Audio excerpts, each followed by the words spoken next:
Bienvenidos a Psicología Clínica y algo más. Hoy vamos a hablar sobre el diagnóstico diferencial en el trastorno de pánico.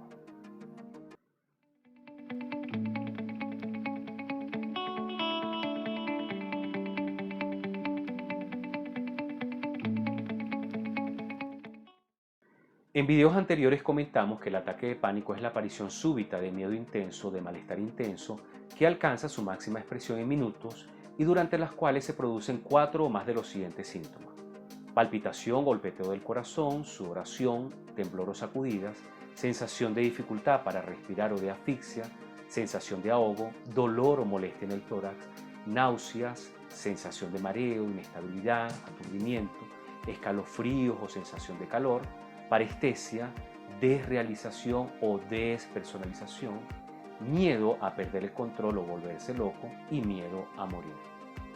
Una consideración importante que hace el DSM-5 es que al menos uno de los ataques debe estar seguido durante un mes o más por uno o dos de los siguientes hechos. Número 1, inquietud o preocupación continua acerca de la aparición de otros ataques de pánico o de sus consecuencias, por ejemplo, perder el control, tener un ataque al corazón o volverse loco.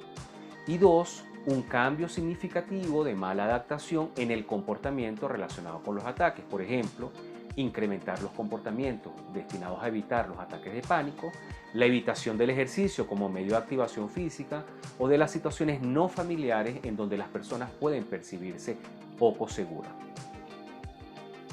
Otros aspectos a considerar para el diagnóstico es que no podemos hablar de ataque de pánico cuando la alteración se puede atribuir a los efectos fisiológicos de una sustancia, como por ejemplo a los efectos de una droga o medicamento, ni tampoco a una afección o condición médica, por ejemplo, hipertiroidismo, trastornos cardiopulmonares, entre otras.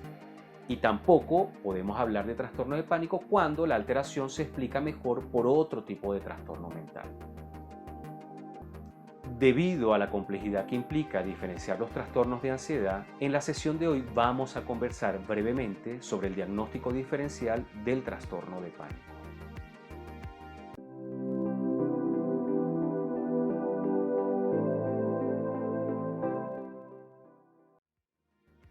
Este tipo de fobia se caracteriza por un miedo o ansiedad intensa hacia un objeto o situación específica, como por ejemplo volar, alturas, animales, administración de una inyección o ver sangre. En el caso del pánico, el temor está más asociado a las sensaciones físicas, al miedo de experimentar otro episodio y sus consecuencias, como por ejemplo perder el control, tener un ataque al corazón y volverse loco. En la fobia social, las personas tienen temores asociados a la valoración negativa que puedan hacer otras personas, lo que lleva a una evitación de las situaciones sociales.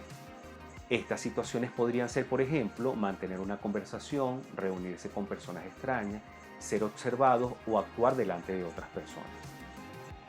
A diferencia del pánico, el estrés postraumático es una derivación de una experiencia de estrés agudo que se prolonga en el tiempo y tiene que ver con temores relacionados con revivir un suceso específico que amenaza la vida, en donde la evitación es el resultado del intento de reducir la sensación de peligro inminente. Algunos ejemplos son revivir experiencias de guerra, desastres naturales, un accidente automovilístico o una agresión sexual. La característica esencial de este trastorno es la presencia de pensamientos obsesivos o actos compulsivos de evitación para prevenir que se haga realidad el temor de la obsesión. Algunos ejemplos pueden ser miedo a ser contaminados por tocar objetos que otros han tocado, dudas de que se haya cerrado la puerta de la casa adecuadamente, estrés intenso cuando los objetos no están ordenados o posicionados en cierta manera.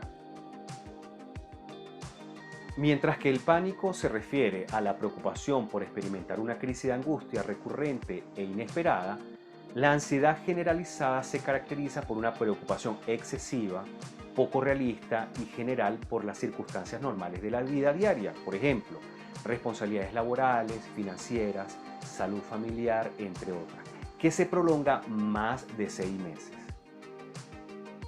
En el caso de la depresión, quizás pueda incluir la evitación de situaciones, pero se relaciona más por un temor disminuido y con un estado de ánimo deprimido.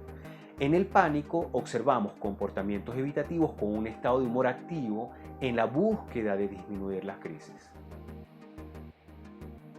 Con relación a algunos trastornos psiquiátricos, en el caso de la esquizofrenia, los delirios y alucinaciones llegan a producir un temor irracional y excesivo a objetos o situaciones, pero estos temores no se relacionan con el temor a sufrir crisis de angustia o de pánico. En el trastorno paranoide, los sujetos se aíslan y evitan la socialización. Sin embargo, esto sucede a causa de la percepción de algún comportamiento malintencionado proveniente de otras personas.